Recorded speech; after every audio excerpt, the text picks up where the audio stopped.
Bismillahirrahmanirrahim. Assalamualaikum warahmatullahi wabarakatuh. Innal hamdalillah wassalatu wassalamu ala Rasulillah wa ala alihi wa ashabihi wa man walah.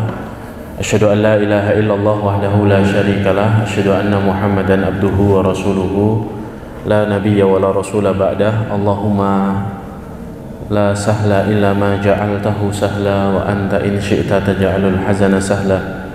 Rabbi shrah li sadri wa yassir li amri wahlul 'uqdatam min lisani yafqahu qawli. Allahumma la taj'al musibatana fi dinina wa la taj'alid dunya akbara hammina wa la mablagha ilmina. Allahumma 'allimna ma yanfa'una wanfa'na bima 'allamtana warzuqna ilma wa jannibna ma yadurruna fi dinina wa dunyana ya arhamar rahimin. Amma ba'du. Ma'asyiral ikhwan wal akhwat, Bapak Ibu, saudara-saudari, sholihin sholihat yang dimuliakan Allah. Alhamdulillahirabbil alamin, kita bersyukur kepada Allah pada pagi hari ini Allah kembali memperkenankan kita hadir di salah satu majelis yang kita istiqomahi.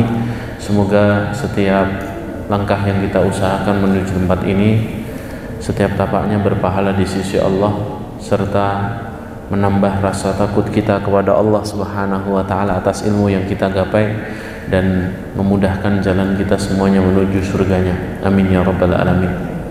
Salawat beriringkan salam semoga senantiasa tercurah limpahkan untuk Nabiullah Muhammad sallallahu alaihi wasallam, para sahabat, para tabi'in, para tabi'ut tabi'in, dan orang-orang yang senantiasa istiqomah di atas jalan kebenaran. Kita akan melanjutkan kitab Seni Interaksi Rasulullah sallallahu alaihi wasallam karya Dr. Muhammad Shalih Al-Munajjid hafizahullahu ta'ala. Kita sampai pada bagian selanjutnya, bagian kelima, yaitu ta'ammulun Nabi sallallahu alaihi wasallam ma'al aghniya. Interaksi Rasulullah sallallahu alaihi wasallam dengan orang-orang kaya. Hari ini muliakan Allah Subhanahu wa taala menjadikan manusia itu sesuai dengan takdirnya. Ada yang fakir, ada yang miskin, ada juga yang kaya. Jadi Allah Subhanahu wa taala jadikan ada orang kaya karena ada orang miskin.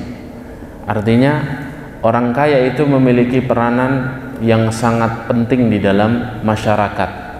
Ya, dan Al-Qur'an juga menjelaskan bahwa kekayaan itu memang takdir dari Allah Subhanahu wa taala yang diberikan kepada manusia. Misalnya Allah firmankan dalam surah Al-A'raf ayat yang ke-26, a'udzubillahi minasyaitonirrajim, ya bani adama qad anzalna 'alaikum libasan yuwari sawatikum warisha. Wahai anak Adam, sesungguhnya kami telah menurunkan kepadamu pakaian untuk menutup auratmu dan untuk perhiasan bagimu. Rish di dalam bahasa Arab itu artinya perhiasan, kekayaan. Artinya Allah Subhanahu wa taala menurunkan kekayaan untuk manusia. Jadi memang ada orang itu yang kaya, dan syariat sangat menghasung seseorang itu menjadi orang kaya. Ya. Para ulama menjelaskan mengapa seorang itu harus jadi orang kaya, berusaha jadi orang kaya. Karena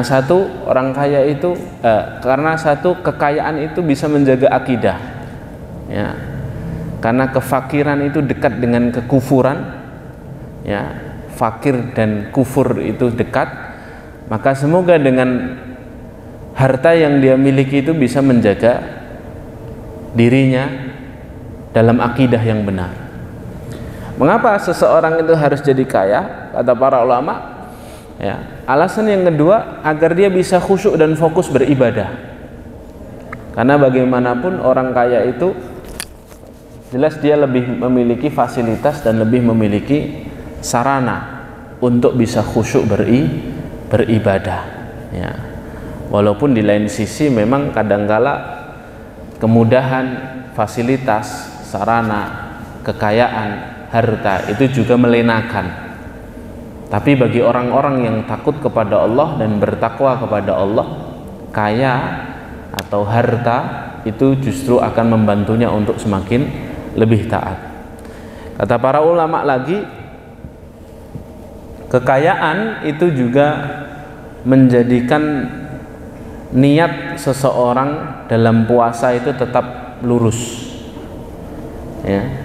Jadi kalau orang kaya, dia punya banyak harta, puasa, maka niat puasanya itu akan terjaga. Beda dengan orang miskin. Kalau orang miskin memang sehari-hari tidak makan. Ya, jadi kalau puasa itu seakan-akan puasanya itu ya rutinitas saja. Oh, saya ini sudah biasa tidak makan. Akhirnya apa? Akhirnya niat puasanya itu terus akhirnya tidak lurus. Ya, kata para ulama, orang kaya itu lebih bisa menjaga niat dalam berpuasa daripada orang-orang miskin. Karena orang-orang miskin itu kalau puasa ya karena memang sehari-hari puasa. Kalau ada masuk Ramadan ya biasa saja, wong biasanya juga puasa gitu ya. Sehingga niatnya itu ya hanya menahan lapar saja. Beda dengan orang-orang yang diberi kelebihan Allah Subhanahu wa taala soal harta, kata para ulama dia lebih bisa menjaga niatnya dalam berpuasa. Lebih daripada itu, mengapa syariat ini meminta kita ini untuk jadi orang kaya? Karena orang yang kaya itu dapat mudah mencari ilmu. Ya. Mencari ilmu lebih mudah karena dia punya modal. Ya. Dia bisa beli buku, dia bisa datang ke majelis ilmu dengan kendaraannya, walaupun jangkauannya jauh. Dia bisa pergi ke lain daerah untuk terus akhirnya menimba ilmu dari para ahlul ilmu. Ya. Dan lebih daripada itu, para ulama juga memberikan alasan lain mengapa seseorang itu dihasung oleh syariat untuk menjadi kaya, karena harta yang dipegang oleh orang yang beriman itu akan lebih bermanfaat dibandingkan jika harta itu dipegang oleh orang yang tidak beriman. Ya. Jadi memang orang soleh itu harus kaya. Kenapa? Karena dia yang lebih tahu menggunakan harta daripada orang-orang yang fasik.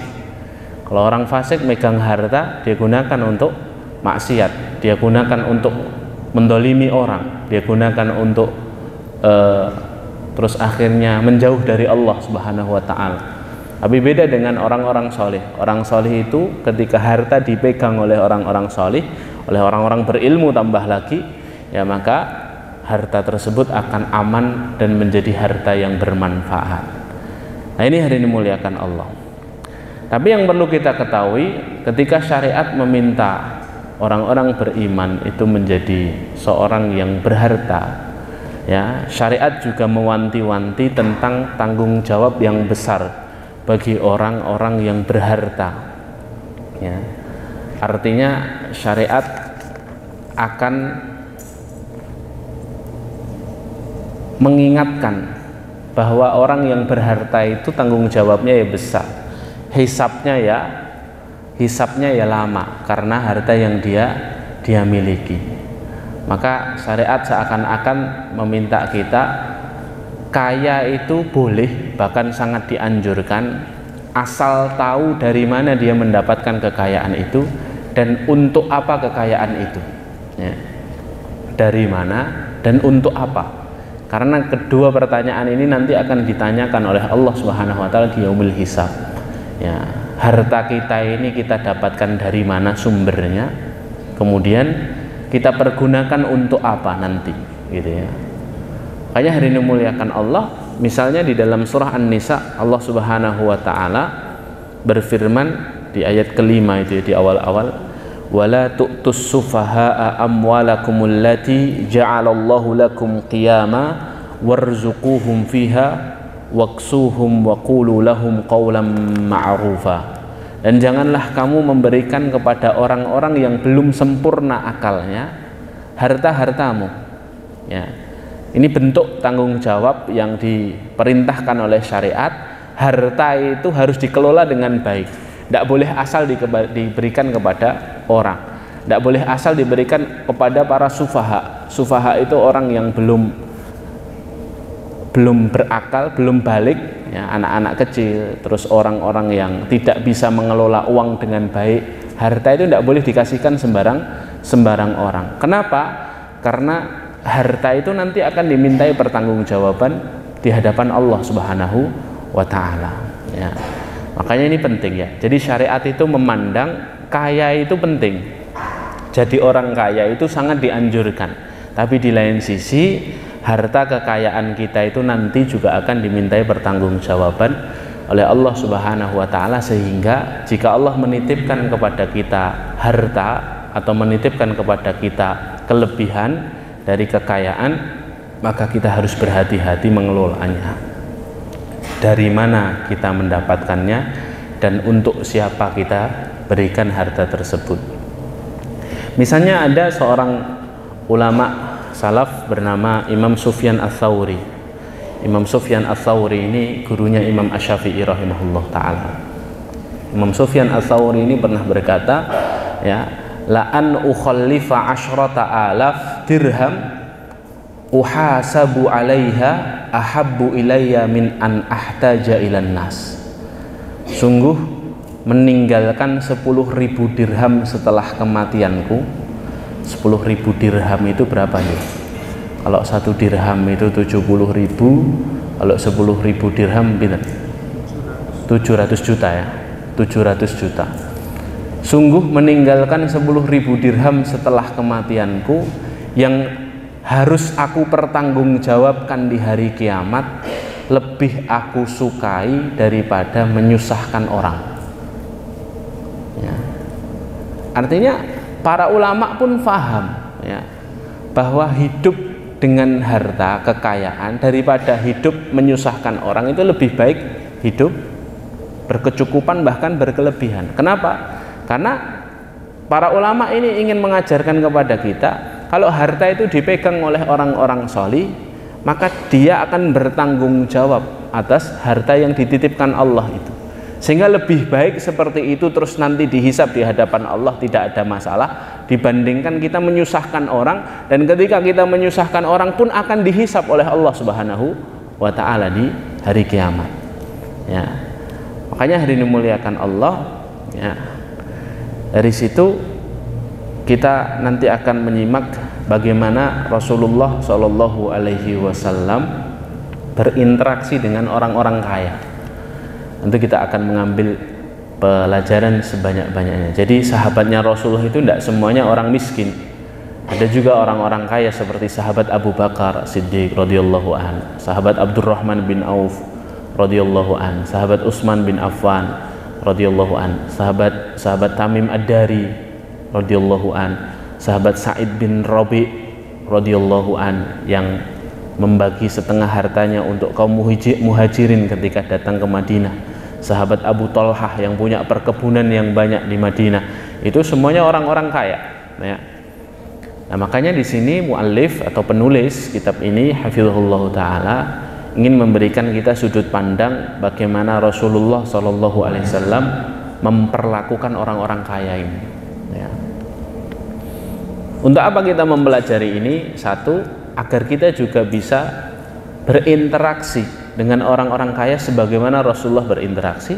Yang kedua, banyak nasihat-nasihat untuk orang kaya di dalam interaksinya Rasulullah SAW dalam riwayat-riwayat ini menjelaskan kepada kita, kalau toh kita termasuk orang kaya, maka bersikaplah sebagaimana orang kaya yang ada di zaman Rasulullah SAW. Jadi bisa dua posisi kita, ya. Kita tidak terlalu kaya tapi berinteraksi dengan orang kaya, atau mungkin Allah titipkan kekayaan dalam hidup kita, maka kita harus tahu bagaimana cara mengelola kekayaan itu sesuai dengan perintah Allah dan Rasulnya. Bagaimana Rasulullah memperlakukan mereka, atau bagaimana interaksi Rasulullah kepada orang-orang kaya ini, para agniya ini, ya. Yang pertama di sini muallif memberikan sebuah keterangan, Rasulullah senantiasa mengapresiasi orang kaya yang berbakti dan berkontribusi kepada agamanya, ya. Maka Rasulullah itu sangat mencintai Abu Bakar As-Siddiq. Kenapa? Radhiyallahu an.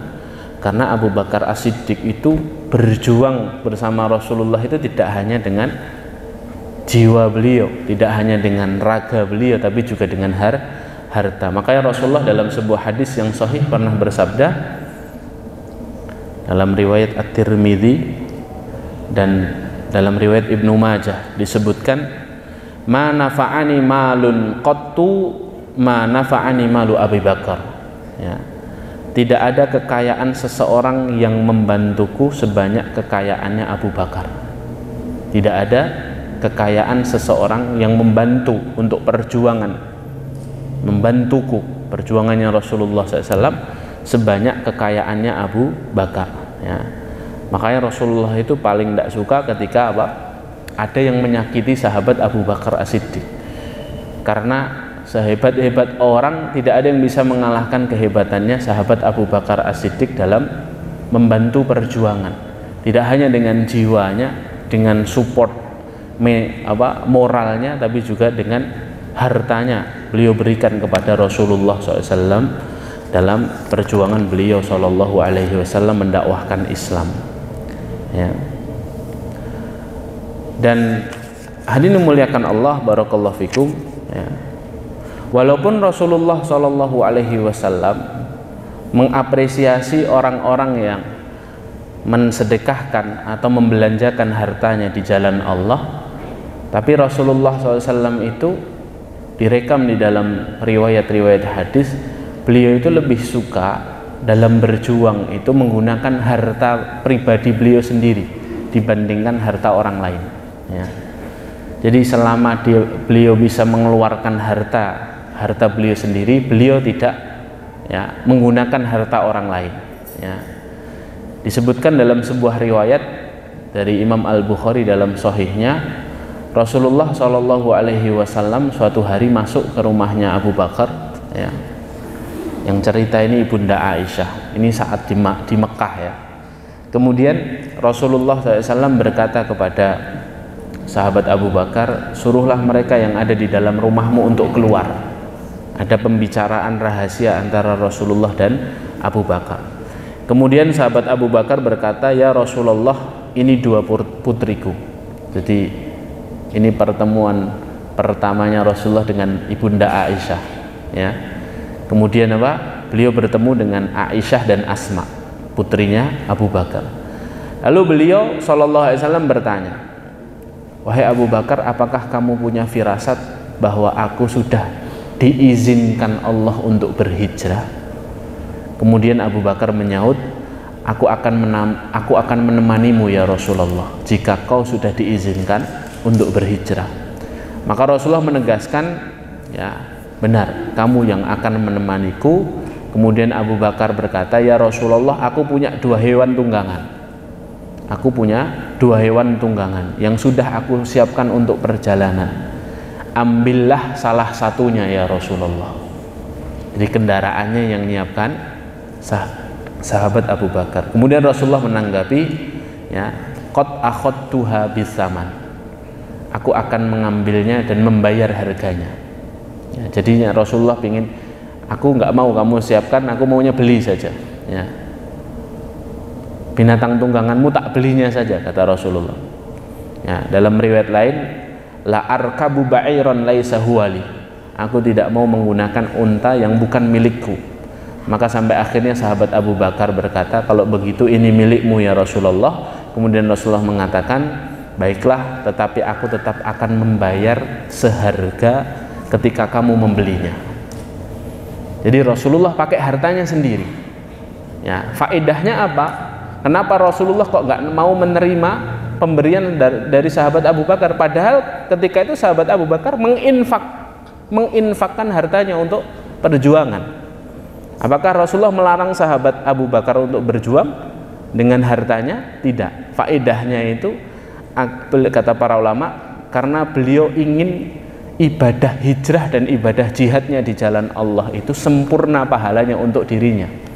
Sehingga dia menggunakan semua daya upaya, hartanya, tenaganya itu dari dirinya pribadi, dari diri beliau SAW pribadi, agar hijrah beliau, jihad beliau itu sempurna pahalanya. Ya. Nah, ini juga contoh hadirin yang muliakan Allah. Seorang mukmin itu memang diminta untuk menghasung orang-orang kaya, bersedekah. Tapi lihatlah Rasul kita SAW, beliau SAW juga memberikan contoh diri beliau pribadi. Terus akhirnya beliau juga bersedekah, mengeluarkan hartanya. Ya, jadi kita diminta untuk menghasung orang-orang kaya bersedekah, tapi kita sendiri juga harus mengeluarkan hartanya untuk bersedekah. Ya, itu yang pertama. Yang kedua, Rasulullah senantiasa memerintahkan orang-orang kaya itu bersedekah dengan harta. Ya, suatu hari ada seorang sahabat Ansor bernama Abu Thalhah. Beliau ini orang Madinah yang paling kaya soal masalah perkebunan. Jadi kebun kurmanya itu paling luas di Madinah, namanya Abu Thalhah. Kemudian salah satu kebun yang paling ia sukai namanya Bayroha. Bayroha ini sebidang tanah yang menghadap ke Masjid Nabawi dekat, dan kebunnya ini biasanya kurmanya panennya lebih banyak dan kurmanya manis sehingga paling disukai. Ya, dan di tengah-tengah Bayroha ini ada sumur. Biasanya Rasulullah masuk ke kebun itu terus minum dari air sumur yang ada di dalamnya. Kemudian ketika satu ayat turun di dalam Al-Quran, surah Ali Imran ayat 92, ya, Allah Subhanahu wa ta'ala berfirman, A'udzubillahi minasyaitonirrajim, lan tanalul birra hatta tunfiqu mimma tuhibbun wa ma tunfiqu min syai'in fa innallaha bihi alim. Ayat itu turun, kamu tidak akan pernah benar-benar mencapai suatu kebaikan sampai kamu menafkahkan harta yang paling kamu cintai. Ya, kata Allah, lan tanalul birra hatta tunfiqu mimma tuhibbun, sampai kamu menginfakkan harta yang benar-benar kamu cintai. Ketika Abu Thalhah mendengarkan ayat ini, beliau berkata dan berdiri dan berkata kepada Rasulullah, ya Rasulullah, Allah berfirman, lan tanalul birra hatta tunfiqu mimma tuhibbun. Ya, dan bagian dari kekayaanku yang paling aku cintai ya Rasulullah adalah kebunku yang ada di Buraiha. Ya, yang ada di Buraiha. Maka Rasulullah, inilah sedekahku karena Allah, dan aku berharap Allah menerimanya dan menjadikan kebaikan untukku, kebaikan yang sempurna, kata sahabat Abu Thalhah. Kemudian Rasulullah SAW berkata apa? Dzalika malun robi, dzalika malun robi, dzalika malun robi. Ya, sungguh inilah amalan yang sangat baik, sungguh inilah amalan yang sangat baik, dan inilah harta yang menguntungkan. Inilah harta yang menguntungkan. Diulang-ulang diulang-ulang Rasulullah berkali-kali. Ya. Kemudian kata Rasulullah, wa anta ja'alaha fil aqrabin, dan sedekah yang paling baik adalah sedekah yang kamu berikan kepada kerabat-kerabatmu dulu. Jadi Rasulullah minta, tidak apa-apa itu kamu sedekahkan, tapi prioritaskan kerabatmu dulu, dulur-dulurmu dulu, saudara-saudaramu. Ya, kalau ada saudara yang membutuhkan, itu lebih prioritas daripada yang lainnya. Al-aqrab fal-aqrab, yang lebih dekat itu lebih prioritas daripada yang jauh. Kenapa? Karena bersedekah untuk kerabat itu pahalanya dua. Satu pahala sedekah, dua pahala silaturahim. Nah, seperti itu. Makanya hari dimuliakan Allah, ini bagian dari bagaimana Rasulullah SAW itu memerintahkan para sahabat yang kaya itu untuk bersedekah. Ya, jadi dihasung sama Rasulullah untuk bersedekah, dan Rasulullah mengarahkan sedekahnya yang prioritas yang mana. Ya, maka kadangkala kalau kita ini orang kaya, ya, dan kita sudah memiliki prioritas amalan, ya disampaikan sedekah atau infak kita kepada yang berhak, lebih prioritas. Tapi kalau kita misalnya tidak punya yang prioritas, artinya kerabat mungkin sudah cukup semua, sedangkan orang luar sana saya tidak tahu yang prioritas, tanyakan dulu kepada ahlul ilmi, mana yang lebih prioritas, diberikan ke siapa ini? Diberikan ke mu'allaf, diberikan ke pelosok, diberikan ke mana ini? Ditanyakan kepada ahlul ilmi. Ya.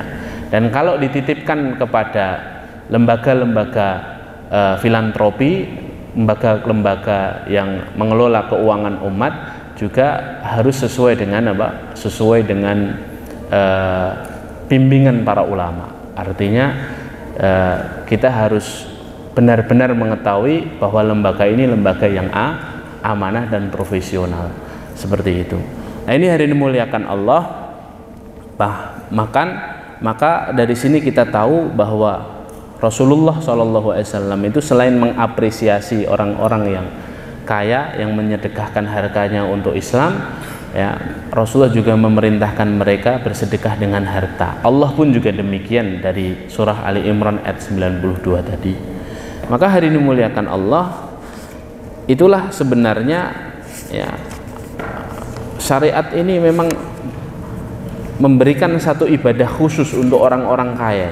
Orang kaya itu ibadahnya ya sedekah. Orang kaya itu ibadahnya ya apa? Ya zakat. Ya.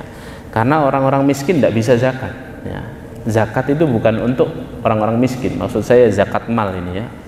Makanya Rasulullah SAW itu paling marah kepada orang yang menunda-nunda pembayaran zakat. Ya. Pernah suatu hari Rasulullah mengutus sahabat Umar untuk memungut harta zakat dari orang-orang kaya. Kemudian sahabat Umar datang ke Rasulullah dan berkata, "Ya Rasulullah, Ibnu Jamil, Khalid bin Walid dan Abbas pamanmu ya Rasulullah menahan zakat-zakat mereka. Mereka tidak mau mengeluarkan zakat ya Rasulullah." Kemudian Rasulullah agak marah dan berkata, "Mengapa Ibnu Jamil menunda-nunda zakat padahal dulu ia miskin kemudian Allah menjadikannya kaya? Ya. Adapun Khalid, kalian harus mendesaknya. Karena Khalid ini adalah orang yang senantiasa menjaga baju perangnya dan persenjataannya. Di Khalid itu orang yang suka ngerawat baju perang, ngerawat senjata, karena beliau ini seorang komandan perang ya. Sehingga agak sayang sama hartanya. Adapun Khalid, kamu harus mendesaknya," kata Rasulullah. Ya. Sedangkan mengenai Abbas pamanku, aku sudah mengambil zakat senilai 2 tahun zakat darinya. Jadi zakatnya Abbas itu sudah tak ambil. Ya. Jadi tidak usah kamu minta lagi. Tapi Rasulullah marah kepada Ibnu Jamil. Kenapa? Karena dia menahan hartanya. Padahal Allah dulu menjadikan awalnya dia miskin terus Allah jadikan kaya. Ya. Ini menunjukkan bahwa memang ibadahnya orang kaya itu dengan sedekah. Ya. Kalau misalnya Allah Subhanahu wa Ta'ala jadikan kita ini orang kaya, orang berharta, orang yang mudah hidupnya, mungkin itu cara Allah Subhanahu wa Ta'ala agar kita tetap bisa terus beribadah dengan harta kita. Karena mungkin Allah Maha tahu kita ini tidak cukup mampu beribadah dengan ibadah selain harta. Ya. Begitu juga sebaliknya, ketika Allah itu jadikan kita tidak terlalu kaya, mungkin memang ibadah kita bukan dengan harta. Ibadah kita dengan ilmu, ibadah kita dengan tenaga, ibadah kita dengan kontribusi-kontribusi potensi yang Allah berikan dalam hidup kita selain harta. Ya. Jadi Allah itu sudah bagi rata dan Allah Maha tahu atas apa yang menjadi kemampuan kita. Ya. Maka ini hadirin muliakan Allah, ini yang kedua. Rasulullah senantiasa memerintahkan mereka untuk mensedekahkan atau membayar zakatnya dengan hartanya. Ya. Bahkan Rasulullah sangat murka ketika melihat sahabat yang tidak mau mensedekahkan atau membayar zakatnya. Rasulullah SAW juga mengajarkan kepada kita ketika bersedekah, sedekah itu tidak boleh lebih daripada sepertiga harta. Ya. Tidak boleh lebih dari sepertiga harta. Ya. Dalam suatu riwayat disebutkan saat Sa'ad bin Abi Waqqas, sahabat Sa'ad bin Abi Waqqas itu sakit, Rasulullah mengunjungi beliau radhiyallahu anhu tepatnya pada tahun Haji Wada, karena sakitnya Sa'ad ini sakit yang sangat parah yang hampir saja merenggut nyawanya. Lalu kata Sa'ad, aku berkata kepada Rasulullah, "Ya Rasulullah, engkau tahu betapa menderitanya aku karena penyakit ini, dan aku hanya memiliki seorang anak perempuan, sedangkan hartaku sangat banyak." Jadi sahabat Sa'ad ini sahabat yang luar biasa. Sahabat Sa'ad ini ulama, ya, ulamanya sahabat. Beliau juga seorang agniya, ya, pengusaha yang sukses. Selain itu sahabat Sa'ad itu seorang yang mujahid juga. Ya, sahabat Sa'ad itu seorang sahabat yang sangat sangat jitu tembakan panahnya dalam peperangan, sangat dikenal itu. Begitu juga sahabat Sa'ad ini orang yang sangat alim soleh, ahlul ibadah, doanya sangat mustajab. Ya, sahabat Sa'ad itu kalau sudah berdoa, doanya itu doanya itu setajam tembakan anak panahnya, kata para ulama. Doanya selalu makbul. Nah, sahabat Sa'ad ini ketika sakit parah ditunjungi sama Rasulullah, sahabat Sa'ad curhat, ya Rasulullah, aku ini punya harta yang banyak, tapi aku hanya punya satu anak perempuan yang akan mewarisi hartaku. Bolehkah aku memberikan 2/3 hartaku untuk sedekah? Yang lainnya tak sedekahkan, boleh tidak ya Rasul? 2/3-nya. Kata Rasulullah, jangan. Kemudian aku bertanya lagi, kata Sa'ad bin Abi Waqqas, kalau begitu setengahnya ya Rasulullah? Beliau menjawab, jangan. Kemudian Sa'ad bertanya lagi, bagaimana kalau 1/3-nya ya Rasulullah? Kata Rasulullah, as-sulus was-sulusu kasir. 1/3 wahai Sa'ad, 1/3 itu sudah banyak, maksimal 1/3. Kata Rasulullah, lebih baik bagimu meninggalkan keluargamu dalam keadaan kaya raya daripada meninggalkan mereka harus mengandalkan orang lain. Ya. Jadi memang Al-Quran juga meminta bagi orang tua sebisa mungkin ya mewarisi warisan harta untuk anaknya, ya, untuk keberlangsungan hidup anaknya. Dalam surah An-Nisa itu disebutkan di ayat yang ke-9, Allah Subhanahu wa taala berfirman, wal yakhshal ladzina law taraku min khalfihim dzurriyyatan di'afa khafu alaihim.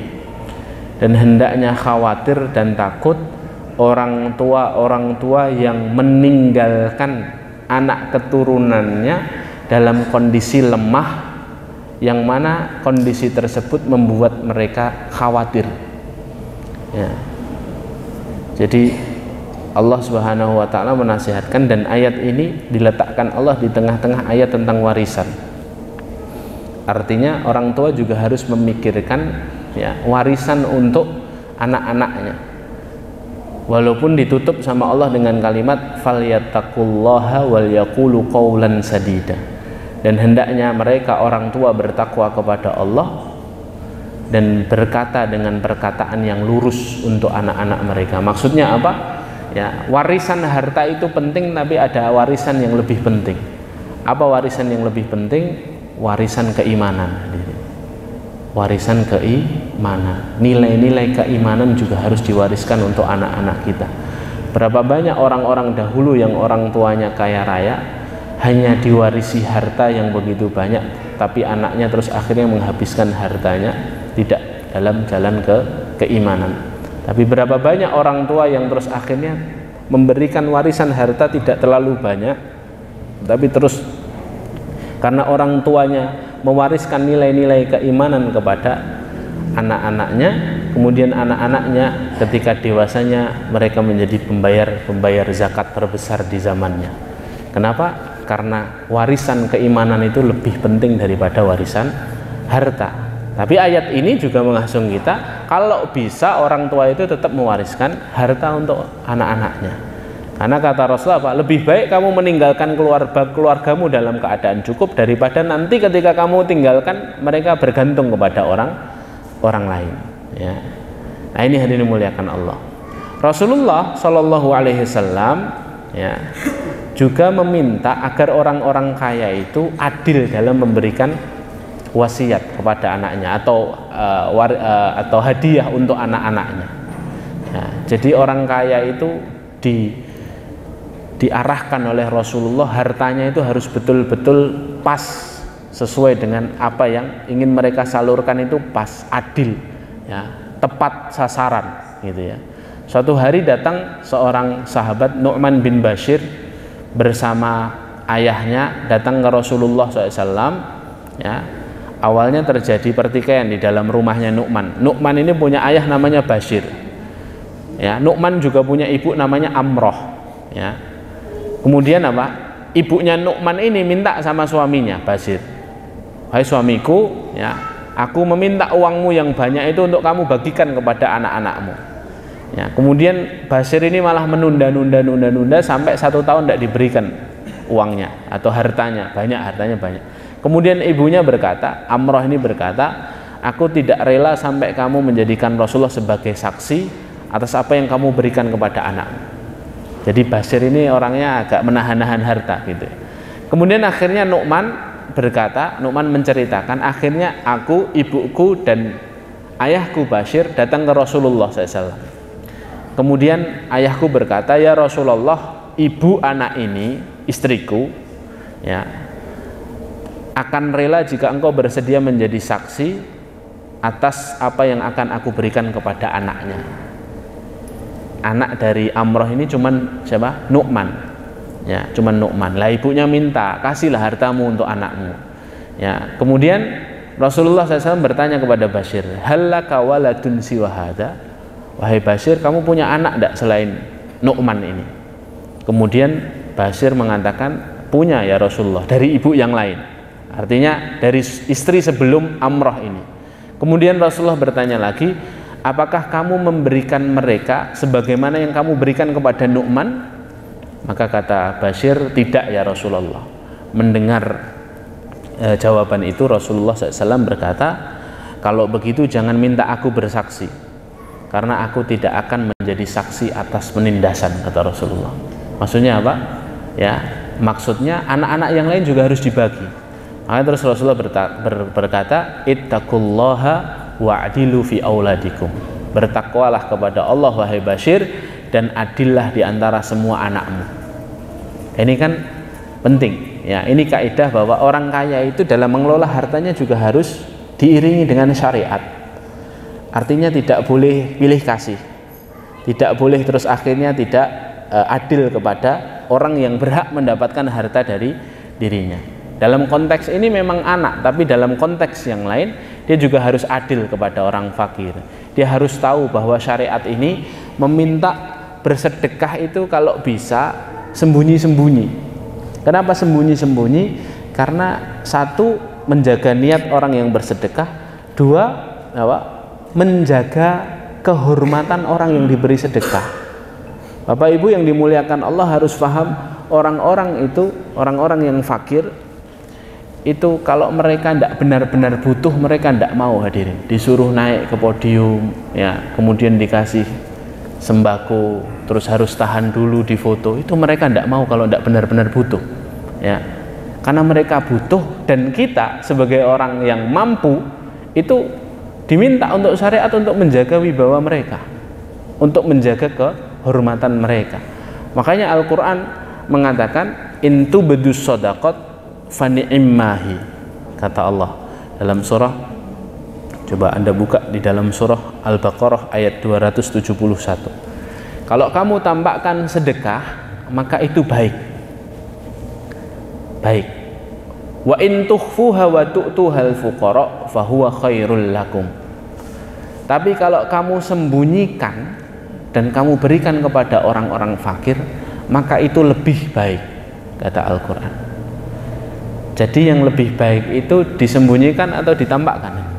Disembunyikan. Kenapa? Karena satu, lebih menjaga keikhlasan. Dua, menjaga kehormatan orang yang dikasih sedekah. Loh, tapi kenapa Al-Quran di sini kok berkata intu bedus sodakot fani imahi? Kalau kamu tampakkan sedekah baik bagimu. Berarti tidak salah, Ustaz. Ya.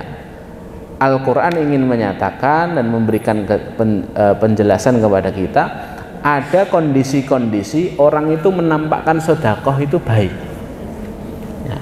Tapi tidak semua orang, ya. Siapa yang menampakkan sedekah itu lebih baik bagi dirinya? Ya, misalnya dia tokoh publik, misalnya dia orang kaya di kampungnya, misalnya dia presiden, dia wali kota, gubernur, itu menampakkan sedekah lebih baik. Kenapa? Satu, biar nggak jadi bahan fitnah.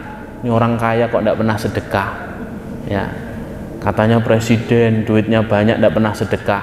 Nah, nanti dicibir sama rakyatnya. Yang kedua apa? Yang kedua untuk menginspirasi orang-orang di sekitarnya, karena dia tokoh, ya, seperti itu. Ada nilai dakwah di situ, ada nilai dakwah. Makanya kadangkala sedekah itu perlu ditampakkan, tapi kadangkala disembunyikan lebih baik untuk menjaga kehormatan orang yang diberi sedekah. Lah, cara-caranya diberikan oleh Al-Quran dan As-Sunnah. orang kaya ketika memberikan sedekah kepada orang yang membutuhkan itu. Ya. Hari ini muliakan Allah, barakallahu fikum. Ya. Bahkan Rasulullah SAW itu memotivasi orang-orang kaya itu sambil mengatakan bahwa kekayaan yang sesungguhnya adalah apa yang dinafkahkan karena Allah. Dalam sebuah hadis yang sahih Rasulullah SAW bersabda, wa hallaka ya ibna adam min malika illa ma akalta fa afnaita wa labista fa ablaita au tasaddaqta fa amdaita. Sungguh anak Adam, ya, apakah semua hartamu adalah milikmu, kata Rasulullah. Padahal hartamu yang menjadi milikmu itu adalah apa yang kamu makan saja, kemudian ya kamu buang menjadi kotoran. Apa yang kamu pakai saja itu hartamu, kemudian bajumu terus akhirnya terurai dan lusuh. Ya, dan apa-apa yang kamu sedekahkan dan terus mendatangkan pahala untukmu. Jadi hartanya seorang mukmin itu seperti seorang hamba itu sejatinya hanya 3 saja. Yang kita makan itu memang milik kita, rezeki kita. Kemudian yang kita pakai sama yang kita sedekahkan. Yang kita sedekahkan itu akan terus menerus menjadi harta kita. Harta apa? Harta kebaikan yang nanti juga akan bermanfaat untuk akhirat kita. Jadi Rasulullah juga menghasung orang-orang kaya bahwa kekayaan yang sejati adalah apa yang dinafkahkan di jalan Allah Subhanahu wa taala. Ya. Ada seorang sahabat, ya, ini Rasulullah juga melarang seorang sahabat yang ekstrim dalam bersedekah. Ya, kalau tadi kan saat tidak boleh lebih dari 1/3 ya. Nah ini ada seorang sahabat itu, ya, namanya Ka'ab bin Malik. Ka'ab bin Malik ini pernah diboikot oleh orang Madinah karena tidak ikut perang. Ya.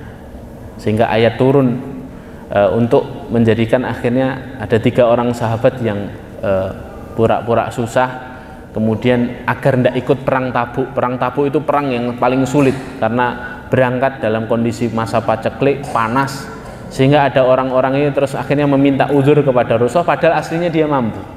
Kemudian sebagai hukumannya terus Rasulullah SAW memberikan hukuman, Allah juga memberikan hukuman, orang-orang ini tidak boleh diajak bicara selama sekian waktu. Nah, salah satunya adalah Ka'ab bin Malik. Ka'ab bin Malik itu berkata kepada Rasulullah setelah sudah boleh bicara, ya Rasulullah, salah satu caraku bertobat adalah memberikan semua hartaku untuk sedekah. Aku ingin memberikannya kepada Allah dan Rasulnya. Ya. Maka kemudian Rasulullah SAW bersabda, simpanlah sebagian uangmu karena itu lebih baik untukmu. Maksudnya apa? Jangan kamu sedekahkan semua. Sedekah itu jangan semuanya. Kamu tetap harus punya simpanan untuk hidup, begitu ya. Dalam hadis yang lain, ada seorang sahabat yang ekstrim bersedekah. Ya, ketika kata sahabat Jabir, ketika kami berjalan bersama Rasulullah, tiba-tiba ada seorang laki-laki membawa sesuatu terus memasukkan sesuatu itu ke dalam jubahnya Rasulullah. Sesuatu itu apa? Sesuatu itu ternyata adalah emas seukuran telur. Emas seukuran telur itu berapa kilo itu ya? Berapa gram itu ya? Dimasukkan ke jubahnya Rasulullah. Kemudian laki-laki ini berkata, ya Rasulullah, aku memperoleh ini dari usahaku, ya, dan terimalah ini sebagai sedekah. Hanya inilah kekayaan yang aku miliki. Ini harta yang aku miliki, hanya ini ya Rasul. Terimalah sebagai sedekah. Kemudian apa? Rasulullah tidak memperdulikannya dan membuang emas ini, ya, membuang emas ini, emas sebesar telur itu, ya, dari diri Rasulullah SAW. Kemudian kemudian laki-laki ini mengambilnya lagi, kemudian memberikannya lagi kepada Rasul dan mengatakan hal yang serupa. Kemudian Rasulullah pun kembali melemparkan telur itu kepada orang ini, dilemparkan sama Rasulullah lagi. Kemudian beliau berkata, ya, salah seorang dari kalian membawa apa saja yang dia punya dan mengatakan ini sedekah, lalu dia duduk saja dan bergantung kepada orang lain. Ya. Sedekah yang paling baik, kata Rasulullah, khairus shadaqah makana an zuhril ghina. Sedekah yang paling baik adalah yang membuat orang yang memberikannya tetap berkecukupan setelah menafkahkannya. Jadi sedekah yang paling baik itu yang menjadikan kita tidak kesulitan hidup. Ketika kita memberikannya, kita masih cukup hidupnya. Itu sedekah yang paling baik. Artinya apa? Kalau kita sendiri masih butuh, terus sedekah, itu hanya akan mempersulit kita. Itu amalan yang tidak dianjurkan justru. Sedekah itu ketika kita punya kelebihan. Ya, makanya sekali lagi saya tadi sudah ulang, ya, bahwa sedekah itu amalannya orang kaya. Ya. Jadi, lah masa saya yang nggak kaya nggak boleh sedekah, Ustaz? Boleh, asal apa? An-zahril ghina. Ya, an-zahril ghina. Asal ketika kita sedekahkan, kita ini tidak terus bergantung kepada orang lain, tetap cukup dengan apa yang kita miliki. Ya. Ini hari dimuliakan Allah. Ya. Tapi di sisi lain, ini riwayat tadi Rasulullah menolak sedekah semua harta ya. Tapi nanti ada pertanyaan begini mesti. Tapi kenapa Abu Bakar setiap kali bersedekah dengan seluruh hartanya terus diterima sama Rasulullah? Gitu ya. Jadi ada satu riwayat yang mungkin Bapak Ibu semuanya pernah mendengar ya.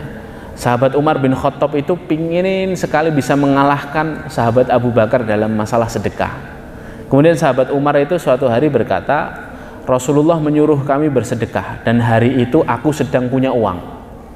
Aku pun berkata, kalau ada hari di mana aku bisa mengalahkan Abu Bakar, inilah harinya. Karena aku punya banyak uang nih, ya, lagi punya banyak uang. Dan Rasulullah menyuruh orang-orang kaya bersedekah. Kemudian aku datang kepada Rasulullah sambil membawa setengah dari hartaku. Kemudian Rasulullah bertanya, berapa yang kamu sisihkan untuk keluargamu wahai Umar? Kata Umar, sebanyak yang ku bawa ini ya Rasulullah. Berarti setengahnya masih ada di rumah, setengahnya untuk sedekah. Lalu tiba-tiba Abu Bakar muncul dengan seluruh hartanya. Dan Rasulullah bertanya, berapa yang kamu sisihkan untuk keluargamu wahai Abu Bakar? Abu Bakar menjawab, aku sisihkan Allah dan Rasulnya. Berapa yang kamu tinggalkan untuk keluargamu? Apa yang kamu tinggalkan untuk keluargamu wahai Abu Bakar? Aku tinggalkan Allah dan Rasulnya untuk mereka. Maka aku berkata, kata Umar, dalam hatiku demi Allah, aku tidak akan pernah bisa mengalahkan dia dalam segala hal. Masya Allah ya. Karena bawa harta setengah, ternyata Abu Bakar bawa semua harta. Lah, Imam An-Nawawi rahimahullah mengkorelasikan antara hadis sebelumnya dengan hadis ini. Hadis sebelumnya kan Rasulullah menolak ada orang yang mau apa? Sedekah seluruh hartanya. Tapi hadis ini Rasulullah menerima sedekahnya Abu Bakar. Padahal itu seluruh hartanya Abu Bakar As-Siddiq. Bahkan dalam kitab-kitab tarikh disebutkan di hari wafatnya Rasulullah SAW, justru sahabat Abu Bakar itu sahabat yang paling terakhir datang. Ketika semua orang sudah berkumpul di depan rumahnya Rasulullah, sahabat Abu Bakar baru datang, baru masuk ke rumahnya Ibunda Aisyah radhiyallahu anha untuk memastikan bahwa Rasulullah betul-betul wafat. Karena yang punya akses masuk ke rumahnya Ibunda Aisyah hanya sahabat Abu Bakar, ayahnya sendiri, mertuanya Rasulullah. Nah, para ulama membahas mengapa sahabat Abu Bakar kok terakhir datangnya. Karena rumahnya sahabat Abu Bakar itu ada di pinggiran kota Madinah, tidak berada di pusat kota. Kenapa kok di pinggiran kota Madinah? Karena setiap kali ada hasungan untuk sedekah dari Rasulullah, sahabat Abu Bakar mensedekahkan seluruh hartanya, terus pindah ke rumah yang lebih murah lagi, pinggiran. Kemudian kalau ada lagi hasungan untuk bersedekah, sedekahkan semua hartanya, terus pinggir lagi, sampai ketika Rasulullah wafat, sahabat Abu Bakar terakhir yang datang, karena agak jauh rumahnya dari Rasulullah SAW. Lah Imam Nawawi mengatakan Rasulullah SAW tidak mencela Abu Bakar ketika dia membawa seluruh hartanya. Kenapa? Karena beliau SAW tahu niat baik Abu Bakar dan tahu kemauan dirinya Abu Bakar yang sangat gigih untuk bekerja. Jadi Rasulullah tidak mengkhawatirkan Abu Bakar nanti akan minta-minta kalau mensedekahkan seluruh hartanya. Beda dengan orang yang tadi mensedekahkan seluruh hartanya berupa emas sebesar telur, dia bilang ini harta saya terakhir ya Rasulullah, ingin saya sedekahkan. Rasulullah khawatir orang ini nanti malah minta-minta ngerepotin orang. Tapi Rasulullah paham betul kalau Abu Bakar yang melakukannya, Rasulullah tidak melarangnya. Karena Rasulullah tidak khawatir, karena Abu Bakar ini tidak mungkin minta-minta kepada orang lain. Dia ini seorang entrepreneur, seorang pengusaha yang cerdas. Ya, dia akan mencoba survive, bertahan hidup dengan kecerdasannya dalam dunia perdagangan. Nah, itu yang dilakukan oleh Rasulullah Shallallahu Alaihi Wasallam. Maka Imam At-Tabari rahimahullahu taala dalam Fathul Bari disebutkan, mayoritas ulama berpendapat bolehnya seseorang mensedekahkan seluruh kekayaannya. Syaratnya 3. Kalau satu syarat ini hilang maka tidak boleh. Syaratnya yang satu, dicatat enggak ini? Kayak mau sedekah semua harta aja dicatat ya. Ya. Amin ya. Semoga Allah bisa mampukan kita untuk banyak bersedekah. 1, dia harus sehat lahir batin. Jadi tidak ada masalah. Karena kalau dia sakit-sakitan dia butuh harta. Madorot kan, jadi mador. Dia harus sehat secara lahir batin. Yang kedua, dia harus sabar menghadapi kesulitan setelah hartanya disedekahkan seluruhnya. Sabar dalam menghadapi keadaan yang sulit. Kemudian yang ketiga, kalau dia punya keluarga, keluarganya juga harus keluarga yang faham. Yang faham apa? Yang faham bahwa kalau semua harta disedekahkan harus sabar, harus sama-sama sabar gitu ya.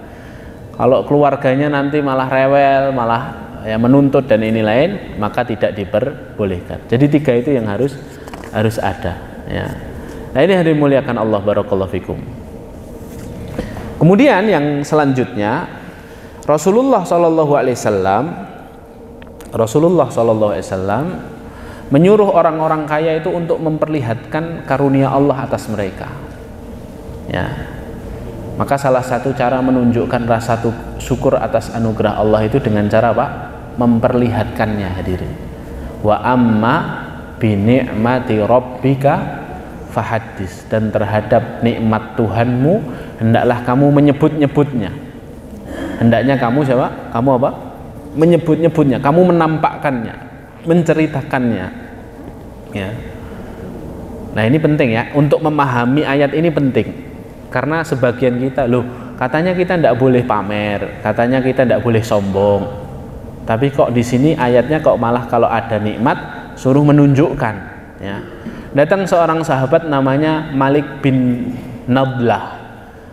Malik bin Nadlah ini suatu hari berkata, Rasulullah melihatku mengenakan pakaian yang compang-camping, pakaian yang kumal, compang-camping. Kemudian beliau bertanya, wahai Malik, apakah kamu punya harta? Jawab Malik, ini punya ya Rasulullah. Beliau bertanya lagi, harta yang seperti apa?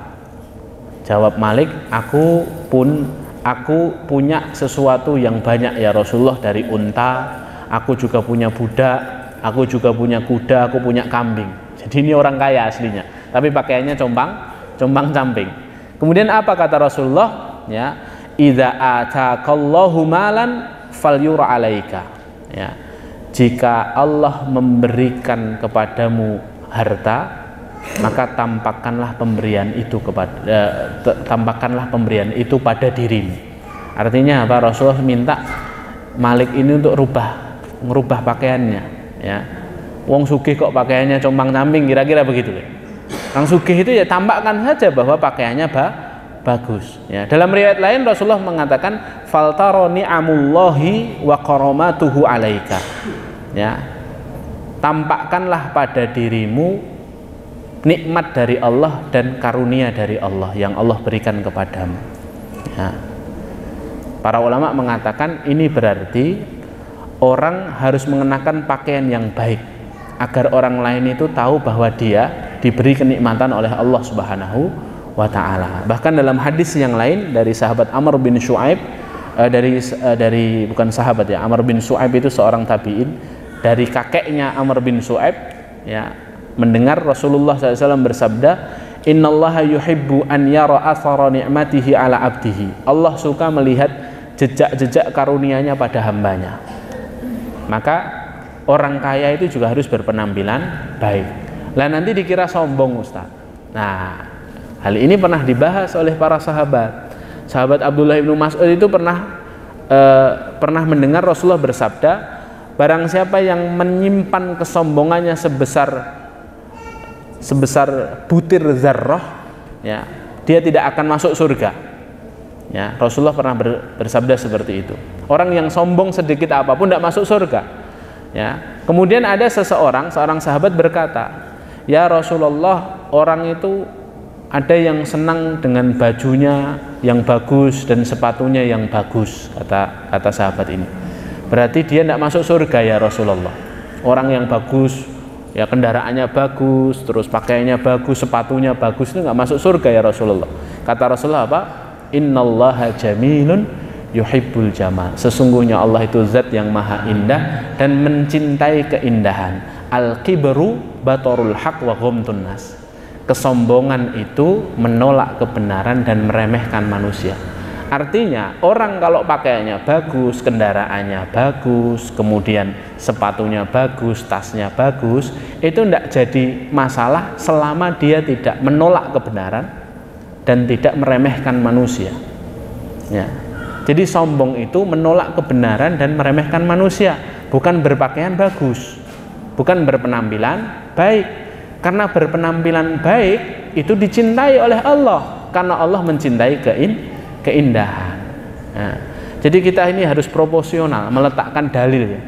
Kadang-kadang ada dalil zuhud terus pakaian kita apa adanya, telung dino telung wengi rak ganti, ya, sampai yang lainnya keganggu dengan baunya. Loh saya zuhud kok sekarang, gitu ya. Jangan sampai seperti itu ya. Tetap jaga penampilan, tetap jaga keindahan, ketampanan, kecantikan. Yang penting tidak menolak kebenaran dan tidak meremehkan manusia. Ya. Hadirin muliakan Allah, barakallahu fikum. Masih banyak lanjutannya, insya Allah akan kita lanjutkan pada kesempatan berikutnya, masih dalam interaksi Rasulullah dengan orang-orang kaya. Kita jadikan 2 kali pertemuan ya, karena ini bab yang cukup panjang. Intinya saya rangkum secara singkat bahwa Rasulullah SAW itu Allah dan Rasulnya menghasung kita ya, umatnya, hamba-hamba Allah Subhanahu wa Ta'ala untuk menjadi orang kaya. Walaupun di satu sisi Allah dan Rasulnya juga mengingatkan bahwa setiap harta kekayaan yang kita miliki itu nanti akan ditanya dari mana kita dapatkan dan untuk siapa kita berikan. Kemudian tadi juga kita sampaikan bagaimana interaksi Rasulullah kepada orang-orang kaya. Satu, ya, Rasulullah senantiasa mengapresiasi orang kaya yang mensedekahkan hartanya untuk agamanya. Kemudian Rasulullah memerintahkan mereka bersedekah dengan hartanya. Kemudian di antara poin yang lainnya yang sudah kami sampaikan juga, Rasulullah menyuruh mereka untuk memperlihatkan karunia Allah atas mereka.